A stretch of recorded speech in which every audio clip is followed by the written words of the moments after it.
Медали нового дизайна будут вручать победителям спортивных состязаний в Коми с 1 февраля. На знаках почета и грамотах появится символика Коми и специальный логотип 75-летия Победы. Также на них будет изображен контур региона, логотип Минспорта и надпись Министерства физической культуры и спорта Республики Коми. Юбилейный образец был разработан по инициативе министра ведомства Николая Бережного. Медаль разрабатывалась нашими специалистами Центра спортивной подготовки сборных команд. И заказали мы их в компании, московской компании. Не здесь, к сожалению, мы это делали. В Москве компания «Труд» изготавливала нам вот эти медали. Первая партия уникальных медалей – это 1050 знаков, поровну золотых, серебряных и бронзовых, уже поступила в наш регион. Всего же завод выпустит 12 тысяч юбилейных экземпляров.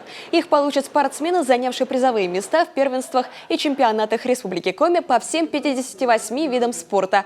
Вдобавок, в течение этого года на всех афишах, плакатах и других информационных источниках будет также размещен логотип 75-летия Победы.